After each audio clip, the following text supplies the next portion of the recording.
Hi there, Tad Hargrave from Marketing for Hippies here in this hotel in Vancouver. I want to talk about fear-based marketing, and what I'm about to say may not be what you think I'm about to say.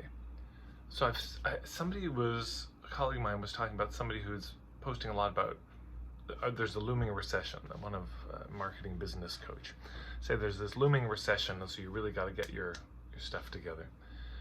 And said, well, that's fear-based marketing. And she shouldn't be doing that because that's unethical, etc. So let me contend with that. I disagree. The challenge is not talking about what we see coming in the world, because sometimes there's good things coming. So I don't know, is that seduction-based marketing? Is talking about a great possibility coming? Are we then just not allowed to talk about the future at all? That we just have to say, well, what's your current pain, and we're going to only deal with that. We can't talk about the likely trajectories that can happen if people don't handle certain things. I don't buy that. The only problem is when people talk about these things coming, and then number one, position their products or services as the only solution that can help people. You know, everybody else is an idiot. I'm the only one who can help you get out of this mess. We see this with the strong man in politics. I'm the only one who can get this country out of this mess. But we also see it with marketing. And that's as much boss babes as strong men in marketing.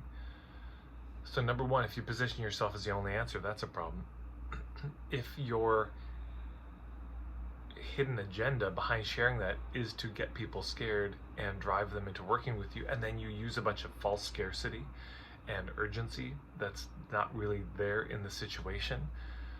If you combine speaking about frightening things in the future or very exciting possibilities in the future with, because both of those, we're very, humans are very oriented to the future, very aware of what's coming, both hopeful and scared. And so it is a hot button for us, of course. It's a vulnerable place. It's a chink in the armor in the human psyche. And if you exploit that with unethical marketing tactics, yeah, and especially if you overstate it, if you overblow it, if you,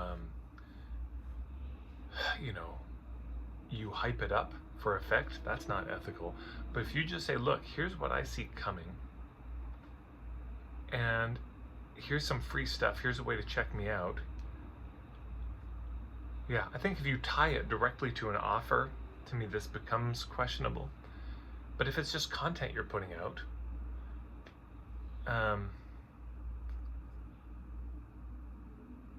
there's less profit motive in it, I suppose, because it's not directly tied to an offer. And again, of course, if you play to the worst case scenarios, and you over dramatize it, and you make it sound more certain than it actually is, that itself is unethical. Sharing our views, our candid views about what we see coming, is not unethical. That's in fact extremely ethical. That's your job. Your job is to know your industry well enough that you can speak to these things. Your job is to see and know your community well enough that you can see the trends in that community, and you can point out the cliffs that people are about to run off on. It's your responsibility, if you see your role as to protect your people and to keep them safe, to be a shepherd or a guide for them, then you need to say those things. But you need to say them accurately, not be Chicken Little, not be crying wolf, not do what the tabloids do and sensationalize everything and over dramatize everything and do it to intentionally polarize people. But if you don't do that, and you just say, this is what I see coming, well then those things either come or they don't, and it'll build your trust and credibility with people, or it won't. There's some people who have been speaking out for a long time about what's happening in the world. And years ago, people thought they were nuts, and now people don't think they're so nuts anymore. So they've built credibility over time because they were willing to consistently keep beating that drum. and pointing to the things that nobody, of course, wanted to see. But were they not supposed to say those things? You know, I just disagree.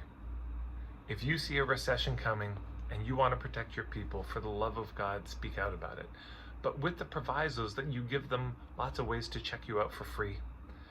I think that's helpful for people. And that you also, you're doing it with the attitude of like, look, whether or not you work with me, maybe there's other people, but however you get this handled, because here's what I see coming. And of course, making predictions in the future is a really risky business because the future is so uncertain. And if you stand behind a certain prediction for a long time and then it doesn't come to pass, boy, you lose almost all your credibility at once. So anyways, these are things to think about. I'd love to hear your thoughts about this. What do you think about this sort of fear-based marketing? You can put it in the comments below. Maybe you can think of some distinctions I haven't thought of here. But that's it. Thank you everyone for watching the video. Thanks to everyone who shares these videos up in your Facebook groups or Slack channels or WhatsApp threads with your colleagues that you have. And you can follow me on Instagram at Marketing for Hippies.